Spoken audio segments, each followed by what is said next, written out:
तो स्वागत है आपका। आप देख रहे हैं न्यूज ऑन इंडिया में, आपके साथ तहसीन फातिमा। गाजियाबाद से खबर मिल रही है, दैनिक हिंद के ब्यूरो चीफ राजू मिश्रा का निधन हो गया। कोरोना से संक्रमित थे ब्यूरो चीफ राजू मिश्रा। ये दुखद खबर मिल रही है। 50 साल की उम्र में राजू मिश्रा का निधन हो गया। न्यूज ऑन इंडिया की तरफ से राजू मिश्रा को श्रद्धांजलि।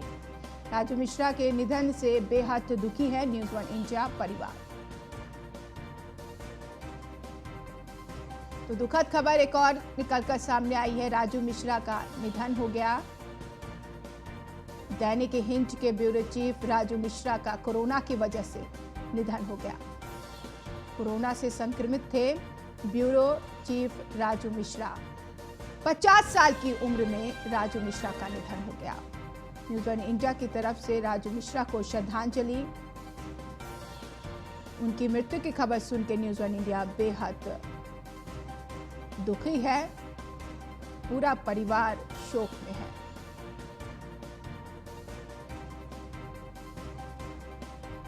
तो इस वक्त की अहम जानकारी न्यूज ऑन इंडिया आप तक पहुंचा रहा है। दुखद खबर, दैनिक हिंद के ब्यूरो चीफ राजू मिश्रा का कोरोना की वजह से निधन हो गया। कोरोना कितना घातक हो रहा है, जाने माने लोगों को अपनी चपेट में ले रहा है। कितने लोगों की जान चली गई है कोरोना की वजह से। हाथरस से इस वक्त की बड़ी खबर मिल रही है। दरअसल जहरीली शराब पीने से 6 लोगों की मौत का मामला सामने आया। गांव में हुए पारंपरिक पूजा कार्यक्रम में सभी शामिल हुए थे। सभी ने शराब पी थी। जहरीली शराब पीने से लोगों की तबीयत बिगड़ी। कोतवाली गेट क्षेत्र के नगला सिंधी गांव का ये मामला है।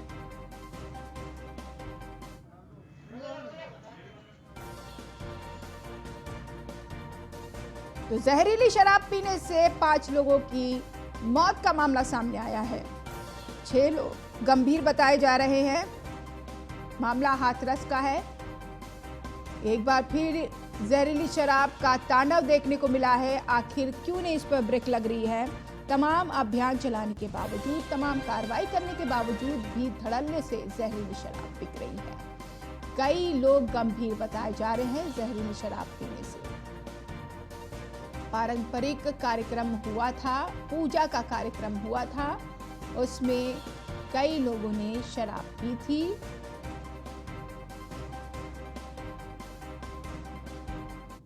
शराब पी रही। कहाँ पे? गाँव में। अच्छा, किसी ने पिलाई है आपने पी अपने आप से? सीना पर है? हमारे यहाँ होगा पूजा। अच्छा, पूजा भी की। कितने लोगों ने पी?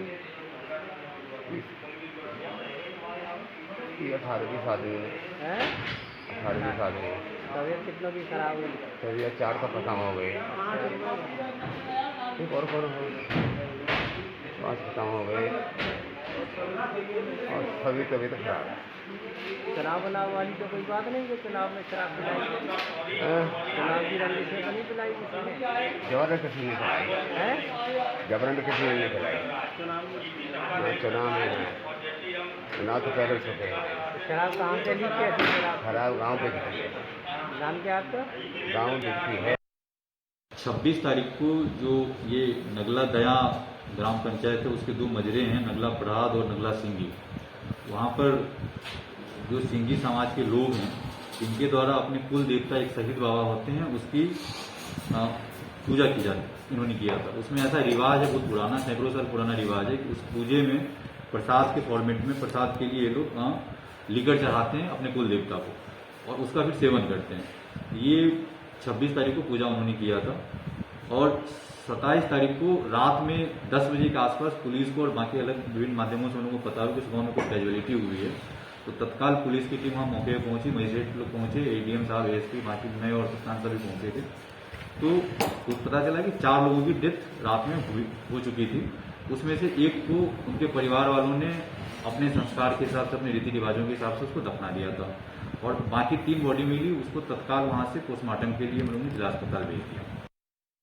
ये थाना हाथरस गेट क्षेत्र की कल देर रात की जो घटना है, इसमें कल देर रात 4 लोगों के मृत्यु की सूचना पुलिस को प्राप्त हुई थी, जिसमें से एक का अंतिम संस्कार उनके परिजनों द्वारा ही रीति रिवाज के साथ कल ही कर दिया गया था। पुलिस द्वारा 3 शवों को कब्जे में लेकर पंचायतनामा की कार्रवाई कर पोस्टमार्टम हेतु भिजवाया गया था, जहां पर उनका पोस्टमार्टम हुआ है तथा मृत्यु का कारण स्पष्ट नहीं हो पाया है, उनका विसरा प्रिजर्व कर दिया गया है। इसमें कुछ लोगों को रेफर किया गया था अलीगढ़ इलाज हेतु, जिसमें एक व्यक्ति के मरने की सूचना सुबह प्राप्त हुई है। इस प्रकार अभी तक कुल 5 लोगों की मृत्यु की सूचना प्राप्त हुई है। इस घटना के संबंध में परिजनों की लिखित तहरीर के आधार पर एक व्यक्ति को नामजद करते हुए सुसंगत धाराओं में अभियोग थाना हाथरस गेट पर पंजीकृत किया गया है तथा पुलिस द्वारा त्वरित कार्रवाई करते हुए नामजद आरोपी को गिरफ्तार कर लिया गया है। तो कानपुर देहात से खबर मिल रही है, कोविड अस्पताल के हालत बदहाल है और ऐसे में कोविड अस्पताल में लगा है गंदगी का अंबार। बदहाल कोविड हॉस्पिटल का वीडियो वायरल, गंदगी के बीच कोविड मरीज रहने को मजबूर है। गंदगी के ढेर के बीच पड़े हैं कोविड मरीजों के बेड और ऐसे में जिम्मेदार अधिकारियों को नहीं है कोविड मरीजों की परवाह। अकबरपुर के ट्रामा सेंटर स्थित कोविड अस्पताल का ये पूरा मामला है। तो आप तस्वीर में देखिए, ये वीडियो वायरल हुआ है। कूड़े करकट के बीच कोविड मरीजों का बेड लगाया गया है। इतनी बुरी हालत है कि मरीज का सुध लेने के लिए कोई भी नहीं पहुंचता। कैसे कोरोना खत्म होगा? अब सवाल इस बात का है जब इस तरह से बदहाली चौतरफा देखने को मिलेगी। कहीं बेड है तो कहीं बेड नहीं मिल रहा है। मारामारी मची हुई है बेड को लेकर। कोई जमीन में इलाज कर रहा है, कोई चेयर पर लेटकर इलाज करवा रहा है। इस तरीके के हालात बने हुए हैं और उस बीच गंदगी का अंबार। अकबरपुर के ट्रामा सेंटर स्थित कोविड अस्पताल का ये मामला है। कानपुर देहात से इस वक्त की अहम खबर, कोविड अस्पताल के हालात बदहाल। कोविड हॉस्पिटल में गंदगी का अंबार लगा हुआ है। बदहाल कोविड हॉस्पिटल का वीडियो वायरल हुआ है। उस वीडियो में हम नहीं कह रहे, आप खुद देखिए उस वीडियो में किस तरह से गंदगी बिखरी हुई है। सलीम सिद्दीकी संवाददाता इस खबर पर जानकारी के साथ जुड़ गए हैं। सलीम, कैसे होगा इलाज जब अस्पताल की ऐसी व्यवस्थाएं होंगी?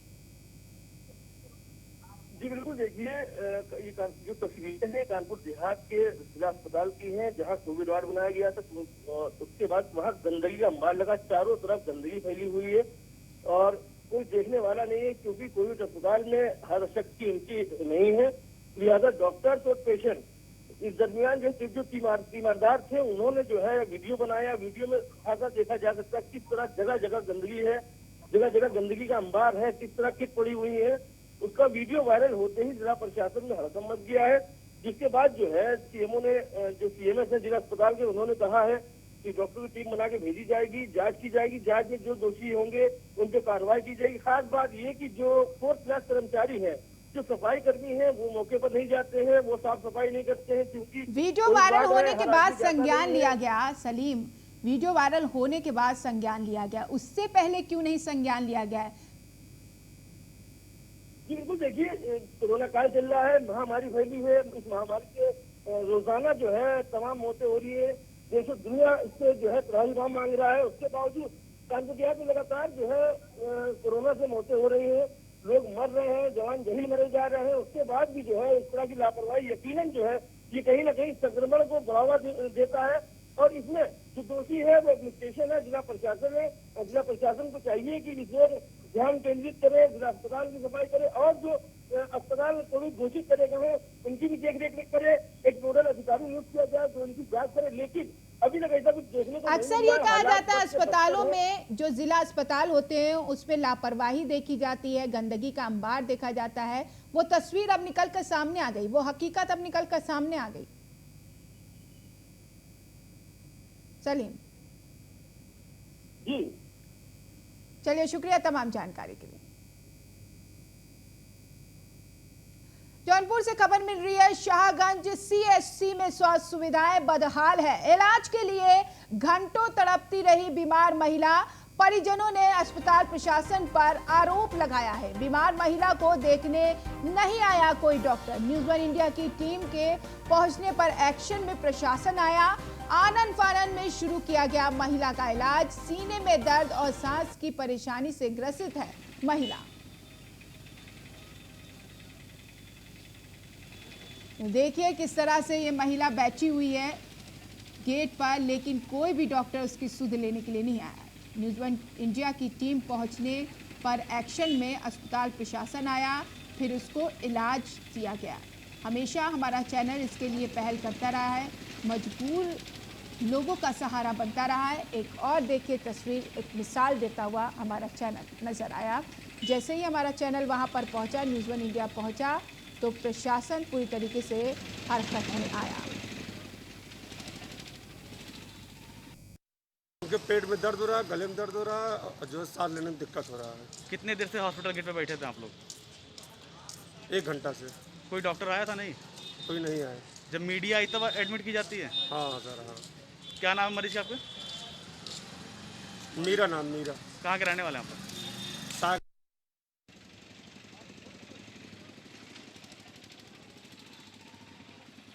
अस्पतालों की जो सरकारी अस्पताल है, देवेंद्र खड़े संवाददाता इस खबर पर जानकारी के साथ जुड़ गए हैं। देवेंद्र, देखिए इंसानियत कहीं ना कहीं खो गई है। देखिए हमारी टीम जब वहां पर पहुंची तो प्रशासन हरकत में आया। जी, आपको बता दें, जब से कोरोना का दूसरा स्ट्रेन चल रहा है तब से लगातार न्यूज़ इंडिया ग्राउंड जीरो पर रिपोर्टिंग हर हॉस्पिटलों में जाकर बारीकियों से देख रहा है, जो भी मरीजों की समस्या उनकी निराकरण कर। लेकिन यहाँ पर जो जिम्मेदार अधिकारी जिनके लिए मोटी मोटी रकम ले रहे हैं, तनख्वाह ले रहे हैं, तमाम व्यवस्था ले रहे हैं सरकार से, उनकी उदासीनता साफ देखी जा रही है। यहाँ पर ये महामारी है कि सब लोग बिलख रहे हैं, तड़पड़ा रहे हैं, लेकिन यहाँ डॉक्टर सुन नहीं रहा है। कोई महिला रोड पे घूम रही है, कोई जिला अस्पताल के बाहर खड़ी है, लेकिन इलाज के अभाव पर लगातार दम तोड़ते चले जा रहे हैं। जब न्यूज़ इंडिया को ये जानकारी हो रही है, प्रमुखता से उनके साथ खड़ा होकर अभी कुछ दिन पहले L2 हॉस्पिटल में एक महिला तड़प रही थी, उसका इलाज हम लोगों ने कराया। आज ये सागन का मामला, उसका भी इलाज कराया। लेकिन अपनी जिम्मेदारी, डॉक्टर जो भगवान के रूप में कहे जाते थे, आज ये जल्लाद का काम कर रहे हैं। लेकिन आखिर डॉक्टर इस तरीके का बर्ताव क्यों कर रहे हैं, जब सरकार की तरफ से आदेश दे दिया गया है कि अगर सरकारी हॉस्पिटल में बेड नहीं है तो निजी हॉस्पिटल में बेड दिया जाए, लेकिन बेड दिया जाए मरीजों को? जी, जो ये बात है सिर्फ वो एक कागज पे है कि यहाँ पर वो आलम बना हुआ है कि न तो बेड है, ना तो ऑक्सीजन। हाहाकार मचा हुआ है पूरे जिले में। तमाम यहाँ पर मरीज तड़पड़ा रहे हैं। जेल का फोन गनगनाता है कि हमको ये नहीं मिल रहा है, हमको बेड नहीं मिल रहा है। तीमारदार लोग हम लोग फोन करते हैं कि साहब हमको ये व्यवस्था करा दीजिए। हम लोग लगाते हैं फोन तो डॉक्टर कहते हैं ये व्यवस्था नहीं है। ये सब कोरी कागज पर सिर्फ है कि आप सारी व्यवस्था मुकम्मल है। जमीनी हकीकत पर अगर कोई अधिकारी ग्राउंड जीरो पर जाए तो उनको हकीकत उनके पैर से निकल जाएगी कि क्या आलम है यहाँ मरीजों का। मरीज रो रहे हैं और परिजन तड़प रहे हैं। जी बिल्कुल, शुक्रिया देवेंद्र तमाम जानकारी के लिए। उधर अलीगढ़ में पति पत्नी का हाई वोल्टेज ड्रामा देखा गया है। दरअसल अलीगढ़ का ये मामला जहां पर पति पत्नी का हाई वोल्टेज ड्रामा, महिला अस्पताल में दोनों के बीच हुई जमकर मारपीट। महिला ने पति पर लगाया 4 शादियों करने का आरोप। दूसरी पत्नी की लेकर अस्पताल पहुंचा था शख्स। सूचना के बाद मौके पर पहुंची पुलिस की टीम। पुलिस ने बमुश्किल पति पत्नी के झगड़े को शांत कराया। बनादेवी थाना क्षेत्र के महिला चिकित्सालय का ये पूरा मामला है। एक्सक्लूसिव तस्वीर। कई शादियां किया हुआ है इस पति ने, और पत्नी ने इसको देखते हुए हंगामा कर दिया। देखिए किस तरह से पति पत्नी में झगड़ा होता हुआ दिखाई दे रहा है। पति पत्नी पर हाथ उठाता हुआ नजर आ रहा है। इस तस्वीर में कैद होती पति पत्नी का संग्राम। महिला के पति ने 4 शादियां की हैं और ऐसे में उसको लेकर ये झगड़ा हुआ है। अहम जानकारी, एक्सक्लूसिव तस्वीर आप देख रहे हैं न्यूज़ 1 इंडिया पर। ये वीडियो जो हम आपको दिखा रहे हैं सिर्फ न्यूज़ 1 इंडिया पर है, जहां पर पति पत्नी में झगड़ा होता हुआ दिखाई दे रहा है। फिलहाल न्यूज़ 1 इंडिया इस वीडियो की पुष्टि नहीं करता।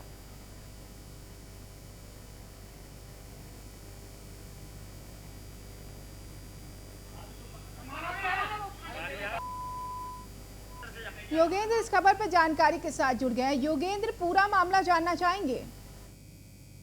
ये जिला राजकीय महिला चिकित्सालय का मामला है जो बन्ना देवी थाने में पड़ता है। वहां पर एक आदमी आया जिसकी बीवी के बच्चा हुआ था। वो वहां पर उसका जश्न मना रहा था। तभी वहां पर उसकी दूसरी बीबी आ गई, उसने आकर के वहां पर खूब जबरदस्त तरीके से हंगामा किया और काफी तरीके से मारपीट की। दोनों तरफ से मारपीट हुई, बीबी ने मारा और पति ने मारा। जो हम नारी उसकी बीबी से बात हुई, उसका ये कहना था कि इसने पहले 4 शादी कर रखी है, इसकी तीसरी बीबी मैं हूं। जब इसके बच्चा हुआ तो यहाँ पर आकर के इसने पूरा एक पार्टी का आयोजन किया। उसी से नाराज होकर के उसका बीबी ने हंगामा करा, उसका दोनों में मारपीट हुई है और काफी देर तक फिर होती रही। उसके बाद पुलिस वाले उन्हें समझा के अपना उनको दोनों को घर भेज दिया। जी, लेकिन अभी क्या स्थिति बनी हुई है? पुलिस क्या मौके पर पहुंची हुई है? नहीं, ये रात की घटना है। पुलिस तो मौके पर पहुंची थी, पुलिस ने दोनों को समझाया और दोनों को घर भेज दिया, क्योंकि दोनों मियाँ बीवी तो हैं और जो है क्या कहते हैं वो अपने घर चले गए हैं। ठीक है योगेंद्र, बहुत शुक्रिया तमाम जानकारी। असम में महसूस किए गए भूकंप के झटके रिएक्टर स्केल पर मापी गई 6.4 भूकंप की तीव्रता। बिहार बंगाल से लेकर अरुणाचल तक सहमे लोग। तो असम में महसूस किए भूकंप के झटके। तो असम में महसूस किए गए भूकंप के झटके रिएक्टर स्केल पर मापी गई 6.4 भूकंप की तीव्रता। बिहार बंगाल से लेकर अरुणाचल तक लोग सहम गए हैं भूकंप के झटके से।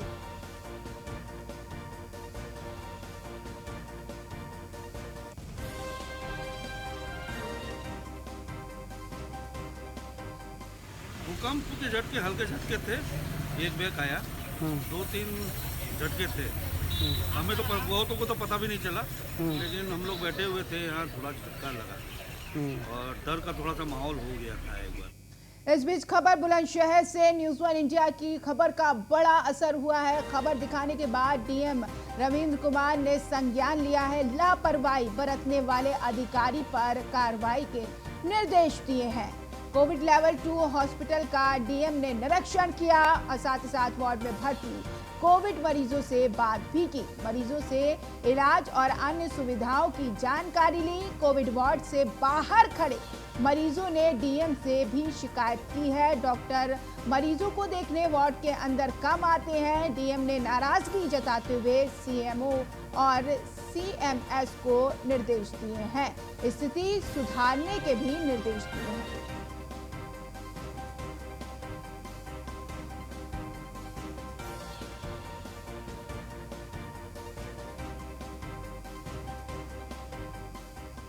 इस बीच खबर नोएडा से डीसीपी राजेश एस ने पुलिस कर्मियों को हिदायत दी है। कोरोना काल के संकट में ड्यूटी के दौरान सावधान रहने की हिदायत दी है। डीसीपी ने पुलिस कर्मियों को बांटे मास्क और सैनिटाइजर। पुलिस कर्मियों से फेस शील्ड लगाने और मास्क पहनने की भी बात कही है। संक्रमण से बचकर ड्यूटी करने की सलाह भी दी है। डीएनडी टोल प्लाजा पहुंचे डीसीपी, पुलिस कर्मियों के लिए उपलब्ध कराए सुरक्षा किट, उसका जायजा लिया।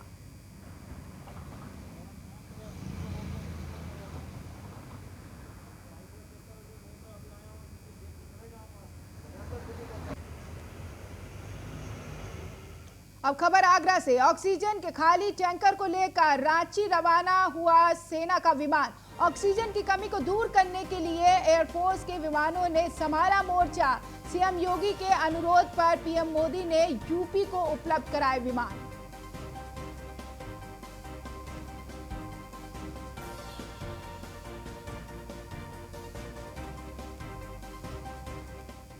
तो भारत में कोरोना संक्रमित मरीजों की संख्या रोजाना 3 लाख से ज्यादा दर्ज हो रही है। हर 24 घंटे में 2000 से ज्यादा पीड़ितों की मौत की खबरें हमें गमगीन कर रही है। जबकि ये तो केवल सरकारी आंकड़े हैं। हम सब अच्छी तरह से जानते हैं कि हर कोरोना पीड़ित शख्स के पीछे कम से कम 5 शख्स ऐसे जरूर होते हैं जो संक्रमित हो चुके होते हैं, लेकिन जांच नहीं कराने के कारण वो सामने नहीं आते हैं। रिपोर्ट देखिए।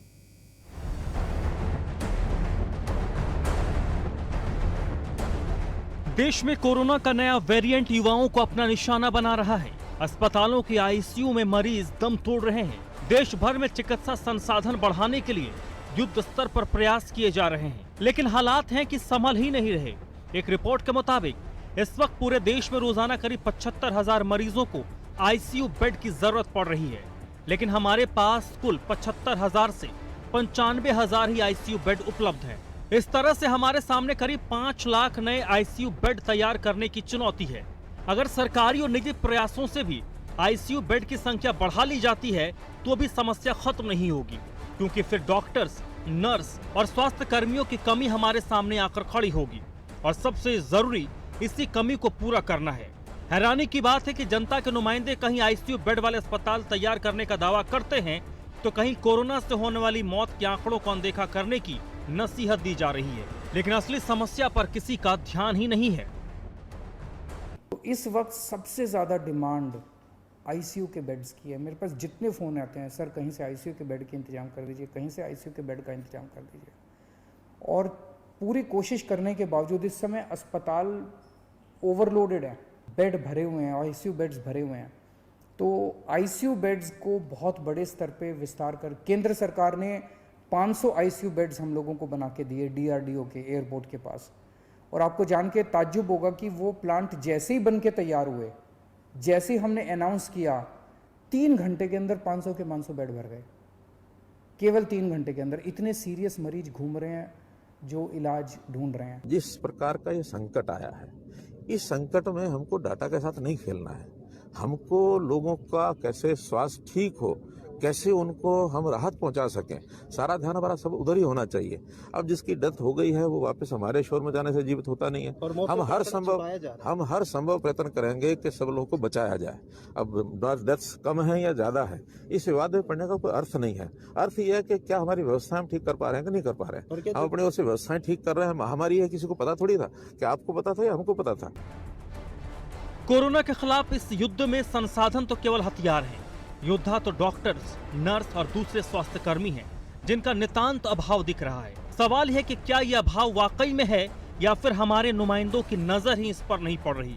जबकि हो सकता है कि मेडिकल काउंसिल के नियमों में मामूली बदलाव करने के साथ ही हमें कोरोना योद्धाओं की पूरी फौज हासिल हो सकती है। जानकारी के मुताबिक 2,20,000 नर्सिंग के ट्रेंड छात्राएं फाइनल परीक्षा के इंतजार में हैं। सरकार इनका इस्तेमाल 1 साल के लिए कोविड आईसीयू में कर सकती है। करीब 25,000 युवा डॉक्टर्स हैं जो अलग अलग मेडिकल और सर्जिकल ट्रेनिंग कर चुके हैं। इन्हें भी कम से कम 1 साल के लिए कोविड आईसीयू में उपयोग किया जा सकता है। हमारे देश में डिप्लोमा होल्डर ऐसे कुछ हजार मेडिकल स्पेशलिस्ट मौजूद हैं जिन्हें मेडिकल काउंसिल के नियमों में थोड़ा सा बदलाव कर कोविड के खिलाफ युद्ध में उतारा जा सकता है। करीब 1,30,000 ऐसे डॉक्टर्स भी घरों में बैठे हैं जो नीट परीक्षा के माध्यम से पीजी कोर्स की तैयारी कर रहे हैं, जबकि पीजी के लिए सीट्स केवल 35,000 हैं। साफ है कि 1 लाख से ज्यादा डॉक्टर्स इस परीक्षा में असफल होंगे। इन डॉक्टर्स का भी कोविड आईसीयू में इस्तेमाल किया जा सकता है।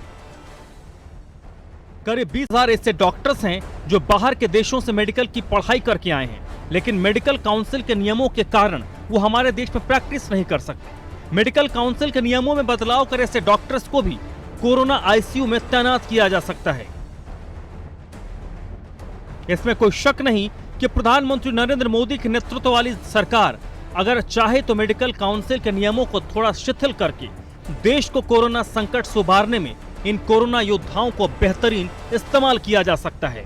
Bureau report, news 1 India.